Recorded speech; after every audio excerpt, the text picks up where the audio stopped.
TM телевизийг сонгон үзэж байгаа үзэгч та бүхэнд баярлалаа. Хариуцлагатай нийгмийн төлөө ярилцлагын нэвтрүүлэг маань эхлэж байна. Бид энэ удаад соёл спорт аялал жуулчлалын сайд оюун гэрлийг өрсөн байгаа. За арай өндөр гэдэг танд. За сайн байна уу та. За ийшээ суугаа та микрофон оцгоч. За. Бидний урилгыг хүлээн авч студид ирсэн танд баярлалаа. Тэгэхээр эхнийхээ асуултыг бид ерөнхий сайдын мэдээлэлээс эхлэе гэж бодлоо л да. Тэгэхээр Монгол Улсын ерөнхий сайд олон нийтэд хандаж мэдээлэл хийхдээ зарим яамдуудыг нэгдэх тухай асуудал яригдсан. Тэнд маш тодоор одоо олон нийтэд ямар ч одоо эзэнгүүтэй шууган сенсац болж явж байгаа мэдээлэл бол соёл спорт аялал жуулчлалын яамыг боловсролын яамтай нэгтгэнэ гэдэг ийм яриа гарсан гэдэг ийм мэдээлэл байна. Танд албан ёсоор ерөнхий сайдын зүгээс хэлсэн зүйл байгаа юу? Ер нь танай яамыг одоо тухайн яамтай нэгтгэх асуудал яригдсан юм уу? За тэгээд ерөнхий сайд одоо өөрийнхөө мэдгэтэлтэй холбогдуулан манай яамд хандаж танаа ямыг тэгнэ ингэнэ гэсэн ямар ч албан бичиг ямар ч тийм шийдвэр бол ирүүлээгүй. Тэгэхээр энэ хүмүүсийн ярьж байгаа одоо мэдээлэл бол цэвэр одоо хин нэгний таамаглал энэ бол ерөнхий сайдын өөрийнх нь байр суурь биш байх. Гэхдээ ерөнхий сайд бол бүрэн эрхийнхээ өрөөнд мэдээлэл гаргасан. За бүрэн эрхийнхээ өрөөнд засгийн газраа өөрчлөлт байгуулах боломжтой. Энэ өөрчлөлт байгуулалтад аль ч яам өртөх боломжтой л доо. Гэхдээ өөрийнх нь хийсэн одоо хамгийн том гавьяа бол угаасаа энэ соёлын өвн эзэнтэй болчоод одоо бүх зүйл нь одоо ярьдаг штэ нэг тийм гарах урсгал гэж байдаг тийм тэр яамгүй байх үед тэр соёлын алга болоод ингээ гарах урсгал нэгтсэн байсан бол яамтай болоод одоо орох урсгал нэгтсэн байгаа. Тэгэхээр энэ орох урсгал энэ орох үд хаалгыг бол тийм ч амархан хаачихгүй болоо гэж бодож байгаа. Ер нь та засгийн газрын гишүүнээр ажиллаж байгаа үед ер нь 19 сайттай маш олон яамтай 17 яамтай ийм байх нь өөрөө зохимжтой юм уу? Хэтэрхий данхгар байна гэдэг ийм шүүмжийг бол олон нийтээс дагуулад байгаа шүү. Бүтэц ийм том байх шаардлага байгаа юу? Ер нь улс гэдэг бол улсын татал байх ёстой л доо. Тэгээд улсын татал байхын тулд тэр улс тус улс оронд одоо байдаг ямар асуудлуудыг шийдэх вэ? Тэр чухал асуудлуудаараа л ямтай байх ёстой. Жишээлбэл одоо манай одоо 13 дугаар зуунд гэхэд төр засагт бол адуу хамгийн чухал байсан байгаа юм л та. Тэгээд тухайн үед бол адуу гэдэг нь ерөөсөө батлан хамгаалах юм байсан байна. Тэгэхээр зэрэг адууны яам гэж байсан байгаа байхгүй. Тэгэхээр тэр адууны яам байсан тулдаа одоо Монголд тухайн үед бол адуу үржүүлэхтэй, адууны одоо шал өөр үйлдвэртэй, маш төсвөр төвчээртэй, сургуультай дэлхийн одоо аль ч өнцөг болон хүрч чаддаг ийм л байсан байгаа юм л та. Одоо тэгэхэд бид нар одоо ингээ адууны соёлыг их судалж байгаа л да. Манай яам бол жишээлбэл адууны соёлыг сэргээгээл адуучин тэмцээнийг одоо 2 жил дараалал ивент тэгэл энэ адуу гэдэг зүйлээрээ манай Монгол ялгаатай юм биш үү гэдэг энэ адуу гэдэг брендийг гаргаж ирэх гээд ингээд судалгаа хийгээд үзэхэд манай Монголын 13 дугаар зууны адууны ген одоо манай Монголд байхгүй болж байна гэж байна. Яг л тэр үед адууны яамтай байх үед сайн гентэй тэсвэр төвчээртэй цагаан цусмын хонгор цусмын адуунууд их олон байж л тээ. Тэр адуунууд одоо хаана байна вэ гэсэн чинь Якутскт байгаа байхгүй юу? Оросын албаны улсын Якутскт 13 дугаар зууны үеийн Монголын адуунууд яг цэвэр цусаараа тэнд байж ах жишээтэй. Тэгэхээр зэрэг ер нь бол яам алга болно, яамтай байна гэдэг бол ерөнхийдөө бол их хайрцангуй асуудал. Тэр нь олон байна уу, цөөн байна уу гэдгээсээ шалтгааллахгүйгээр чухал байна уу, хэрэгтэй байна уу гэдэг дээр бас их бодох хэрэгтэй. Тэгэхээр зэрэг тухайн орны хөгжлийн үе шатыг харуулсан, тухайн орны тусгаар тогтнолыг баталгаажуулсан, тухайн орны өөрөө өөрийгөө энэ даяарч ертөнцид авч үлдэхийг баталгаажуулсан, дархлаажуулсан яамнууд бол ерөөсөө илэрдэхгүй гэж боддог.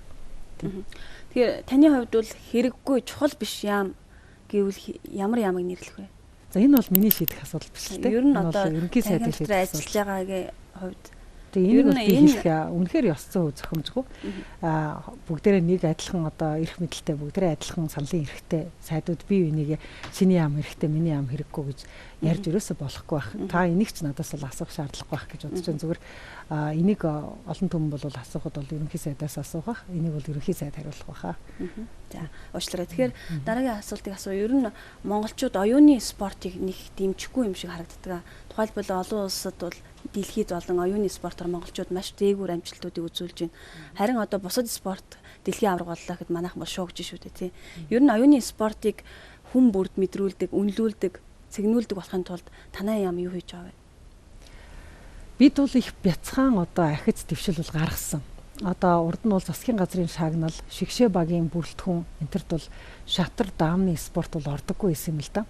Тэгээд яам байгуулагчнаас хойш бид нар энэ оюуны спортыг дэмжих гэдэг үднээсээ шатар даамд одоо шагнал аваад ирсэн хүмүүсийн шагналыг нь одоо урд өмнөх шагналуудын түвшнээс хамаагүй одоо өндөр түвшинд ахиулж шагналын хэмжээг нэмэгдүүлсэн. Дээр нь бид нар үндэсний шигшээ багийг шатраар анх удаа байгууллаа л да. Урд нь бол зүгээр шатарчд маань гэрээрээ тоглоол, багш нарынхаараа орж тоглоол ингээд дасгал сургуультаа хийх ч өрөөгүй байдаг байсан. Одоо бол одоо шатрын дасгал сургуулийн өрөөтэй, дасгал сургуультаа байнга ирж хийдэг тийм одоо шигшээ багийн бүрэлдэхүүнтэй болсон. Гэхдээ бидний хүссэн хэмжээнд том бүрэлдэхүүн биш, жижиг бүрэлдэхүүн байгаа. Бид нар одоо бүрийн хэмжээний шатрын баг гэж ярьдаг. Одоо эмэгтэй гэхэд дөрвөлээ, эрэгтэй гэхэд дөрвөлээ байж 8 байж ингэж бүрийн хэмжээний шатрын одоо олон улсын баг үүснэ л дээ. Тэгэхэд бид нар ийм 8 хүнийг бол одоохондоо ивент тэтгэж санхүүжүүлж чадаагүй байна. Одоогоор бид нар 4 хүнтэй үндэсний шигшээ багийг ажилуулж байна. Одоо өөрөөр бид нар 50% одоо багийг санхүүжүүлж байна гэсэн үг. Энэ бол одоо 0 байсныгаа бол их том ахиц. Гэхдээ бидэнд одоо орон тоон нэмэх болгонд нэлээд их байлдчихж нэмдэг учраас тэр хэмжээнд бол одоо ивент тэтгэж чадаагүй байна. За манай даамчид, шатарчид бол үнэхээр шигшээ багтаа болсноос хойш амжилт нь ахиж байгаа. За гэтэл оюуны бас цоошин спортууд гарч ирээд цоошин дэлхийн аваргууд төрж эхэлж байна. Тэгэхээр тэр одоо цоошин спортууд бол манай одоо төсөвт одоохондоо байхгүй. Манай төсвөөс дэмжлэг хүлээгээгүй. За манай дүрм журмаарч гэсэн одоо ингэж дэмжүүлэх одоо шаардлагатай спортын дотор орж ирж амжаагүй. Ийм спортуудад манай монголчууд бол үнэхээр гахалтай амжилт гаргаж байна л да. Тэгэхээр зэрэг энэ спортыг бид нар оруулж ирж дэмжээ гэх юм бол одоо ямар тогтолцоон дээр энийг авч үзэх вэ гэдэг асуудал бас нэлээд маргаантай байдаг. Ер нь бол спортын төрөл бол одоо маш олон төрөл байдаг. Тэгээ тэр олон төрлийн спортоос бид нар яг ямар категориор одоо дэмжих вэ, дэмжлэг үзүүлэх вэ гэдгийг шийдэх гэж бас нэлээд асуудал болдгийн. Энэ бол манай яам дээр ч асуудал болдог, сангийн яам дээр ч асуудал болдог.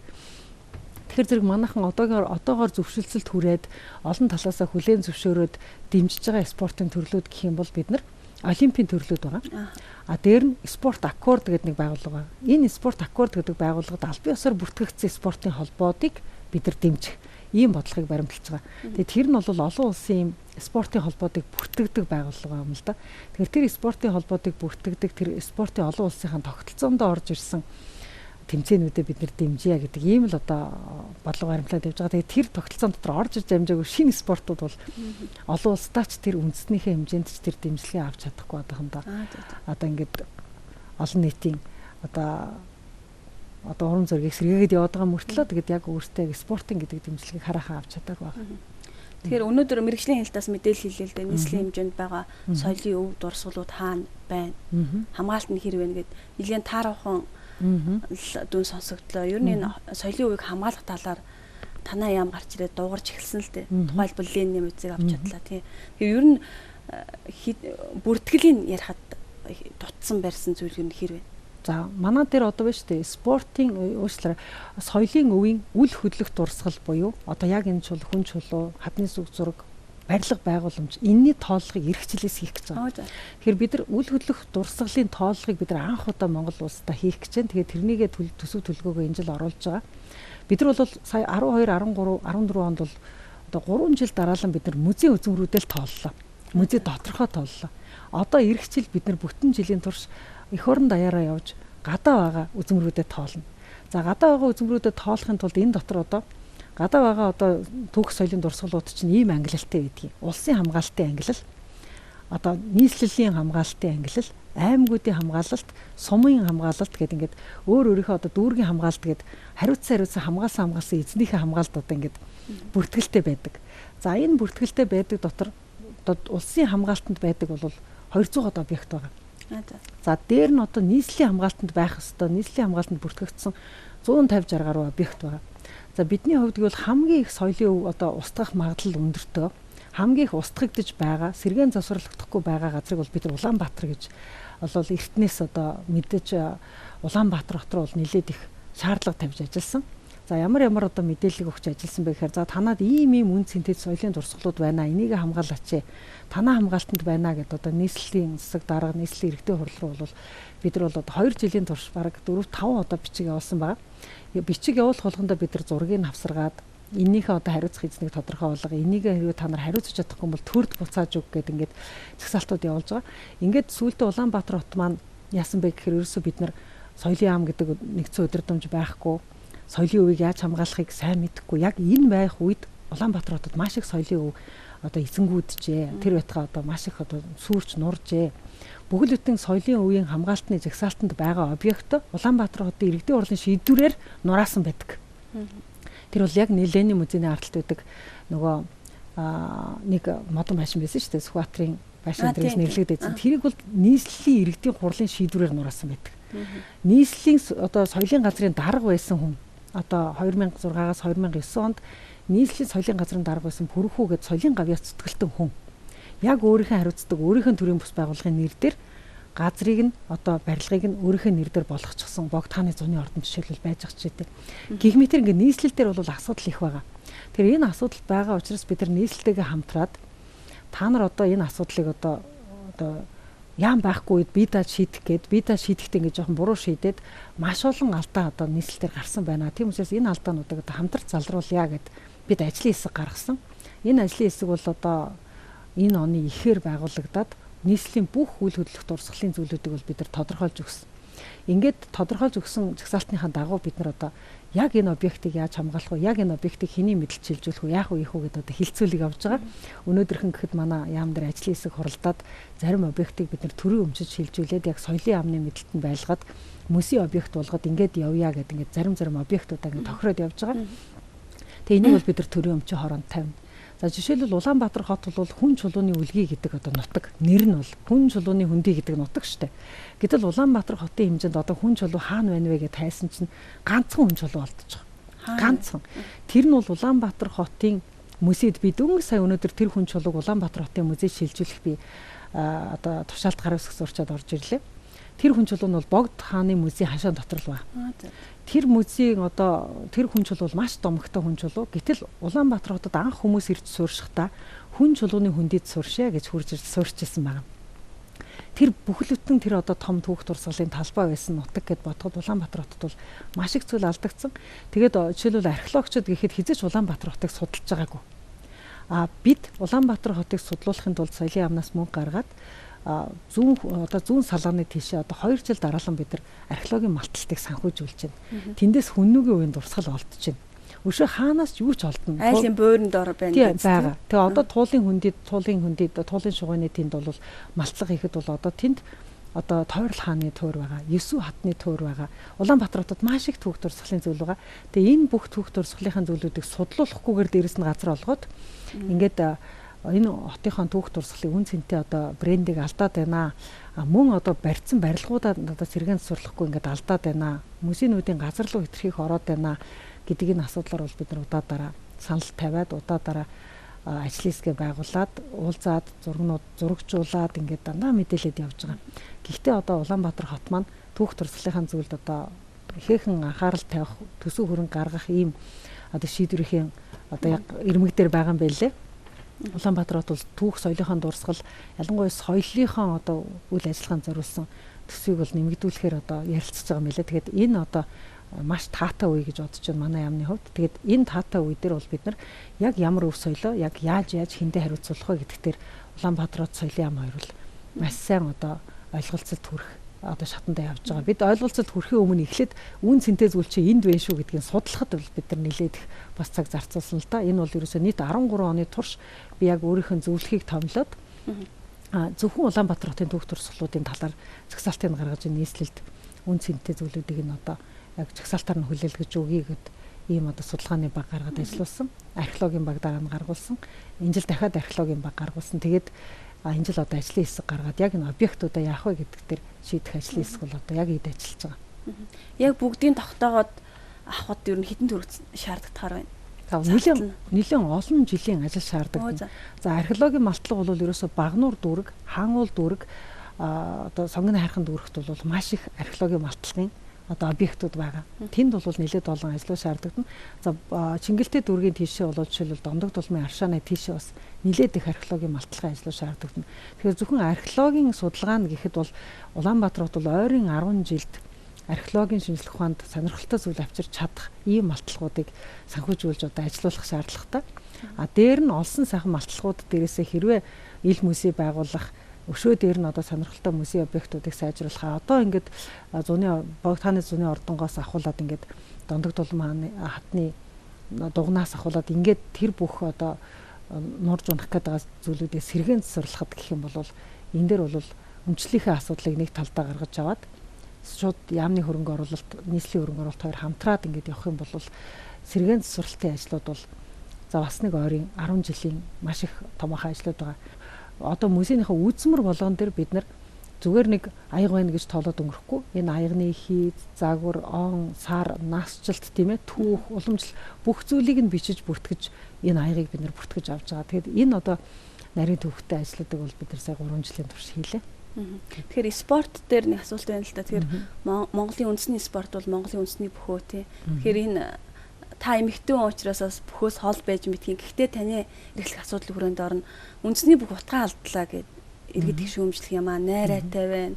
Сүүлдээ олонний нүдэн дээр зодтолддог, хэрэлддэг, нэг рүүгээ муухай хардаг ч юм уу тий. Спорт гэхээсээ илүү хоорондоо өсрөхсөн ийм одоо тулаан болж эхлэж гэдэг юм уу, ийм шүүмж байх юм аа. Ер нь та энэ үндэсний бүхийг эрүүлжүүлэх ч юм уу тий, энэ тал дээр яаж анхаарч ажиллаж байгаа вэ? За ер нь бол одоо манад спорт, биеийн тамир спортын тухай хуулийн дээр одоо төрийн бус байгууллагууд, спортын төрийн бус байгууллагуудыг хууль дүрмийг яаж шинжлэхийн, хурлыг яаж хийлгэхийн гэдэг талаар ямар ч заалт байдгүй юм бэл. Өөрөөр хэлбэл спорт гэдэг бол зөвхөн төрөөс ийм мигийн дэмжин, ийм одоо биеийн тамир арга зүйчийг хангана. Ингээд ийм одоо нийгмийн хамгааллыг хангана. За спортод бол ийм төрлийг төрөөс одоо шигшээ багийг байгуул санхүүжүүлнэ гэдэг асуудлыг зохицуулсан. Тэгсэн мөртлөө одоо нөгөө спортын холбоодын ёс зүй, холбоодын дотоод ардчлал, холбоодын дотоод одоо нэг эрүүл саруул өрсөлдөөнийг дэмжих тэр зүйлийг нь бол ерөөсө хуулиар зохицуулаагүй байдгийг. Тэгээ бид нар одоо спортын тухай хуулийг шинэ хуулийн төсөл хийж байгаа. За энэ спортын тухай манай шинэ хуулийн төсөл бол одоо өргөн байхад засгийн газарт оруулахад бол маш их ойртож байгаа, бэлэн болж байгаа. Ажлын хэсэг энэ дээр бол 2 жил гаруй спортын холбоотойгоо ажилласан. Тэгээ спортын холбоотоос яг одоо бүгдтэй адилхан яг ийм асуудлыг гарч ирэхэд хуулиндаа яаж оруулах вэ гэж бид нар асуудаг юм л да. Үндэсний бүхийнхнийгаа ч гэсэн одоо хүлээж авч уулзаж энэ асуудлаар бид нар ярилцсан. Тэгээ энийг бол хуулинд л одоо та нар оруулж өгөөч л гэж загтгийг. Хуулинд одоо спортын холбоо 4 жил тутамд их хурлаа хийх ёстой бол их хурлаа хийх ёстой. Хурлаа хийгээг бол тэр спортын холбоог яах юм? Тэр спортын холбоо ямар шалгуурыг хангаж итгэмжлэгдэх юм? Магадлан итгэмжлэгдэж тэр холбоо төрийн дэмжлэгийг авна гэсэн ийм зарчмаар оруулж байгаа. Жишээлбэл үндэсний бүхий холбоо бол төрийн дэмжлэгийг байнга авдаг холбоо гэж хэлж болно. За яагаад төрийн дэмжлэгийг авдаг гэж хэлж байгаа гэхээр үндэсний бүхий холбоо бол Монголын үндэсний наадмыг зохион байгуулах хороонд ордог. Монгол үндэсний наадам бол улсын төсвөөс санхүүждэг. Улсын төсөв бол үндэсний бүхийг санхүүжүүлэхэд одоо наадмаар нэг удаа одоо санхүүжүүлдэг. Аймагуд өөрийнхөө төсвөөс үндэсний бүхийг санхүүжүүлж шагналуудыг гаргадаг, зохион байгуулалтыг хангадаг. Сумдууд бас сумынхаа төсвөөс үндэсний бүхийг санхүүжүүлж наадмаа зохион байгуулдаг. Өөрөөр хэлбэл наадамд бүх барилдуулах, хэнийг барилдуулах уу, яаж барилдуулах уу, яаж шүүх үү, хэнийг нь яаж шалгаруулах уу гэдэг эрх мэдлийг төр бол төрийн бус байгууллагад хүлээлгэж өгдөг гэсэн үг л дээ, наадмын комиссараа дамжуулаад тийм ээ. Тэгэхээр зэрэг наадмын комиссд орох эрхээ хадгалахын тулд үндэсний бүхий холбоо хурлаа хийдэг байх ёстой. Наадмын комиссд ордог тэр төрийн одоо төсвийн одоо хуулиар хамгаалагдахын тулд үндэсний бүхий холбоо ийм шударга ёсыг хэрэгжүүлэх ёстой. Допингийг ингэж одоо хамгаалах ёстой. Допингоос одоо тамирчтай ингэж хамгаалах ёстой. Гэх мэтэр бол маш их хатуу шалгуурууд оруулна. Одоо жишээлбэл манай мэрэгжлийн одоо спорт гэж ярьдаг тийм ээ. Олимпийн одоо төрөлд орсон спорт дээр одоо олимпийн одоо хаартыгаар дамжаад допингийн маш хатуу хууль үйлчилдэг. Та хэрвээ бүх барилдж байгаа допинг хэрэгэлсэн бол барилдах эрхээ шууд 2 жилээр хасуулдаг. Тэр допинг нь их илэрсэн үү, бага илэрсэн үү, анх удаа илэрсэн үү, ямар ч өршөөл байхгүй. Шууд л 2 жил барилдах эрхийг хасдаг. Манай одоо үндэсний бүхэд бол допингийн ийм журам байхгүй. Заримдаа 3 сараар хасаал, заримдаа 5 сараар хасаал, заримдаа цолыг бууруулаад ингээд янз шийтгээд байгаа. Тэгэхээр зэрэг энийг бид нар үндэсний бүх спорт, чөлөөт бүх спорт учраас бид нар одоо спортын тухай хуулинд бол допингийн маш хатуу заалт оруулж ирж байгаа.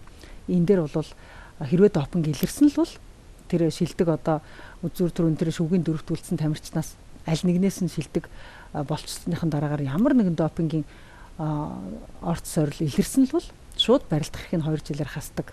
Тэр цолыг шууд хураадаг. Одоо яг тэр шинээр авж байгаа цолыг нь бол хүчингү тооцдог. Яг л ийм олон улсын стандарттай орно. Тэгэхээр зэрэг үндэсний спорт маань тэр одоо олимпийн төрлийн спортууд маань тэр бусад одоо спортын холбоодыг хөгжүүлж байгаа спортын төрлүүд маань тэр спортын тухай одоо нэг хуулиар бид нар зохицуулна гэсэн ийм одоо төслийг хийгээд явж байгаа. Үүний тэгээ төрийн бус байгууллагынхаа ер нь хэр дэмжиж хүлээж авч байгаа. За энд бол одоо спорт гэдэг чинь шудраг ертөнц шүү дээ, тийм ээ. Тэгээ бид нар бол шудраг бишээрээ байя, бидрийг шудраг болгож хэрэггүй гэж хэлэх спортын төрөл бол байхгүй, тийм тамирчид бол байхгүй. За хамгийн гол нь нөгөө дөрөмгүй хуйлгүй ертөнцид зарим нэг зөрчил гараад байгаа болохоос биш ерөнхийдөө спортынхны маань нийт давлгаа бол шудраг ёсыг бол хүсэж байгаа шүү дээ. Тэгэхээр зэрэг тэр нийт одоо шудраг ёсыг хүсэж байгаа давлгаа нь бол хамаагүй олох байгаа шүү дээ. Тэгэхээр энэ жил бол эдийн засгийн нөхцөл байдал тааруу байна тий. Тэгэхээр гадаадаас ирэх жуулчдын тоог өсгөж байж бас гадаадаас орж ирэх валютынхаа урсгалыг нэмнэ гэсэн зорилт бол засгийн газрынхаа. Тэгэхээр энэ хүрээнд жуулчдыг ер нь төрөлсөн хугацаанд одоо Монголд авчирч чадав.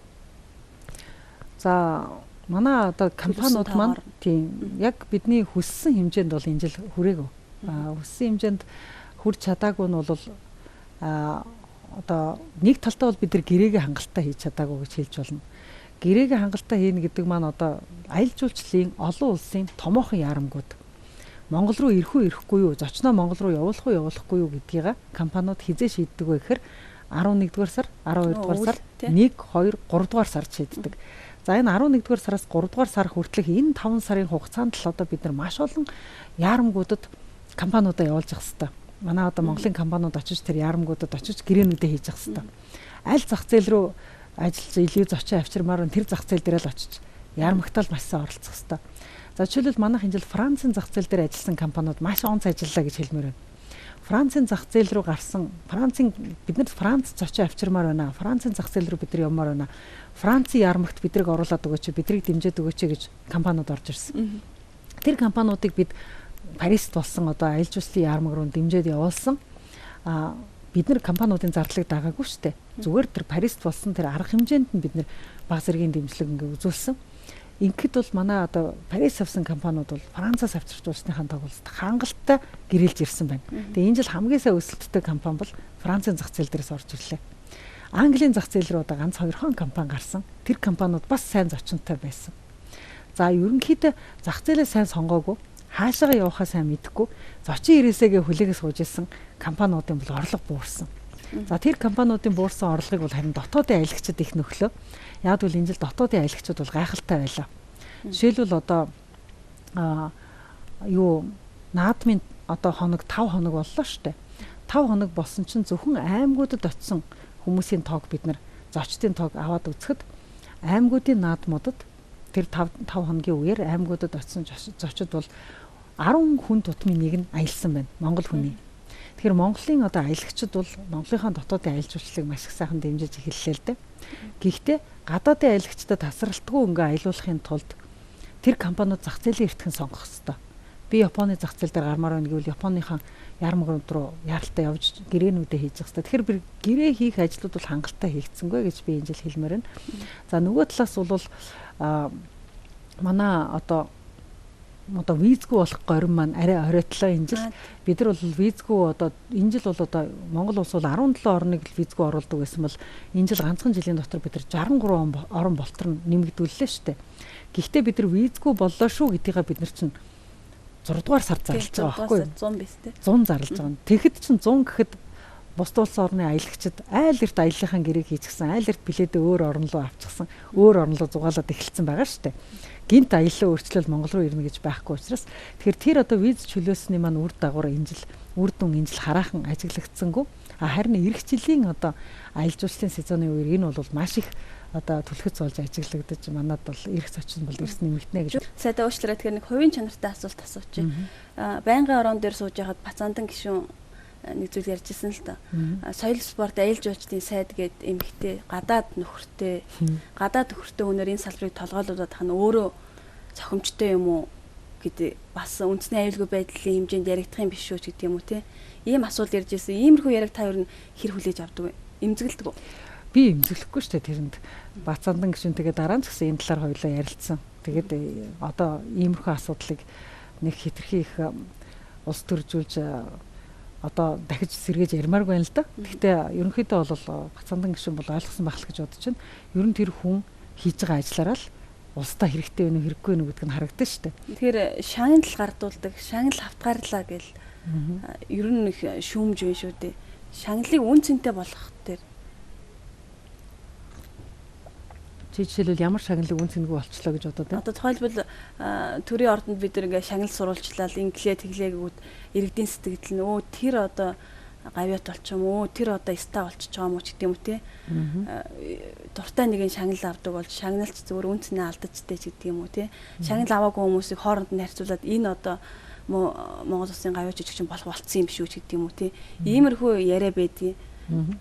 За шагнал бол бас яг нэг мөр яг бүх хүний сэтгэл санаанд нийцэхэд бол хамгийн хэцүү асуудал. Би бол ерөөсөө энийг одоо шагналыг олгож байгаа хүнд тэр авж байгаа хүнд тэр эсвэл хажуунаас нь харж байгаа хүнд ч тэр хинт ч буруу өгөхийг хүсэхгүй байна. Энэ бол хамгийн одоо амьдралд бол байдаг асуудал. Тэгтээ одоо хамгийн их одоо шийдвэрлэхэд маргааныг шийдвэрлэхэд хамгийн хэцүү асуудал гэж хэлмээр байна. Энэ асуудал юу ах вэ? Энэ бол үнэхээр хэцүү асуудал. Тэгээд тийм учраас энд би одоо бас алиг талд нь одоо дүгнэлт гаргахад үнэхээр хэцүү байна. Зарим шагнал бол үнэхээр гайхалтай нүдэ олдог. Тэрэнд бол хүн бүхэн баярлдаг. Тэрийг харахад бол үнэхээр сайхан байдаг. За зарим шагнал нь шийдсэний дараагаар зарим хүмүүсээс шүүмжлэл ирдэг. Шүүмжлэл ирэхэд нь одоо шүүмжлүүлж байгаа таланч тэр шүүмжлэлсэн таланч тэр одоо өөр үнэлэлтэй л байдаг. Тэгэхээр яхахгүй нь бол одоо бас мөнхийн маргаанаа сэдвүүл байх болов. Тэгэхээр соёл, спорт, аялал жуулчлал гэдэг 3 том салбарыг ярихад бол бас нэвтрүүлгийн цаг хүрэлцэхгүй л дээ. Тэгэхээр бид хоёрын ярилцах цаг өндөрлөж байна. Би асуугаагүй таны бас хэлэх гэсэн зүйл ах юм бол та үзэгчтэй хандаж хэлнэ. За энэ тасрам дэлгэхэд би телевизүүдтэй нэг сайхан мэдээ хэлмээр байна шүү дээ тий. Бид телевизүүдийг одоо соёл спорт аялал жуулчлалын яам байгуулагдсны дараагаар хүмүүсийн хамгийн их одоо бас биднээс хүсэн хүлээж ирсэн зүйл бол энэ телевизээр хэтэрхий их одоо гадаадын кино гараад байна. Монгол юмаа үздэг болгоё. Хүүхдүүдэд маань зориулсан хүүхэд хүмүүжүүлэхийн сайхан олон ангид кино энтер гаргахад дэмжлэг үзүүлээч. Энэ телевизийнхээ орон зайг жоохон монголжуулаач гэсэн шаардлага ирсэн. За өмнө нь бол ийм шаардлагыг бол одоо аль яамд хандаж тавих хэрэгтэй байсан юм мэдэхгүй. За ямар ч сан соёл гэдэг яамтай болсноос хойш энэ асуудал бол их хурцаар тавигдсан. Ингээд манай яамнаас бол соёлын тухай хуульд нэмэлт өөрчлөлт оруулах тухай хууль өргөн барьсан байгаа. Ингээд улсын хурлын намрын чуулганаар хэлсэн. За энэ хуулиар бол одоо хэрвээ батлагдах юм бол тийм ээ 15 оны 1 сарын 1-ээс эхлээд нийт телевизүүд уран сайхныхаа хөтөлбөрийнхөө 50-аас доошгүй хувийг нь Монгол одоо агуулгатай болох ёстой гэсэн ийм хууль батлагдах гэж байгаа. За ийм хууль батлагдаад ирэнгүүт хүүхдэд зориулсан уран сайхны хөтөлбөрийнхаа 60-аас доошгүй хувийг нь Монгол агуулгатай байлгах ёстой гэсэн ийм хуулийн төсөл оруулсан байгаа. За энэ хууль батлагдангууд манай энэ олон телевизүүдэд ямар хөрөнгөөрөө кино хийх үү, ямар хөрөнгөөрөө хүүхэлдэйн кино хийх үү гэдэг асуудал гарч ирнэ. Тийм ч учраас энэ дээр бол бид нар бас энэ хуулийн төслөө өргөн барьсантайгаа холбогдуулан Монгол уран бүтээл гэдэг одоо телевиз, одоо цахим ертөнц, кино ертөнцид Монголын одоо уран бүтээлийн агуулгыг нэмэгдүүлэх зорилгоор Монгол уран бүтээл гэдэг хөтөлбөрийг засгийн газраар батлуулсан. За энэ хөтөлбөр батлагдсанаар одоо жил бүрийн улсын төсөвт 10 тэрбумаас доошгүй төгрөгийн мөнгө тавигдаж энэ мөнгнөөс бол доор хаяж одоо телевизийн олон ангит уран сайхны кино, олон ангит хүүхэлдэйн кино мөн одоо бүрийн хэмжээний залуучуудын олон ангит кинонуудыг одоо төрөөс дэмжинэ гэсэн одоо ийм залтууд орсон байгаа. За энэ юу гэсэн үг юм бэ гэхээр бүрэн санхүүжүүлнэ гэсэн үг биш. Одоо өөрийн гэсэн зохиолтой, өөрийн гэсэн дөрүүдээ олчихсон, хөрөнгө оруулалтаа өөрийнхөө олчихсон, өөрийнхөө одоо болсон хүчний нөөцийг ашиглах гэж байгаа. Тэгвэл дээр нь одоо баг зэргийн дэмжлэг хэрэгтэй байгаа. Тийм одоо киноны багуудад, телевизийн уран сайхны киноны багууд, хүүхэлдэйн киноны багуудад тодорхой хэмжээний дэмжлэгийг төрөөс өгнө гэсэн ийм одоо зүйл батлагдсан байгаа. Тэгээд энэ дээр бол телевизүүд бол Монгол уран бүтээлийг нэмэгдүүлэх талаар соёл спорт аялал жуулчлалын яамтай хамтран ажиллах байхаа гэж. За студид хүрэлцэн ирж бидэнд мэдээлэл өгсөн үзэгчтэй ярилцсан танд баярлалаа. Таны ажилд өндөр амжилт хүсье. За үзэгчтэй хариуцлагын нийгмийн төлөө ярилцлагын нэвтрүүлэг маань энэ хүрээд өндөрлөж байна. Анхаарал тавьсан үзэгч та бүхэндээ баярлалаа. Баяртай үзэгчтэй.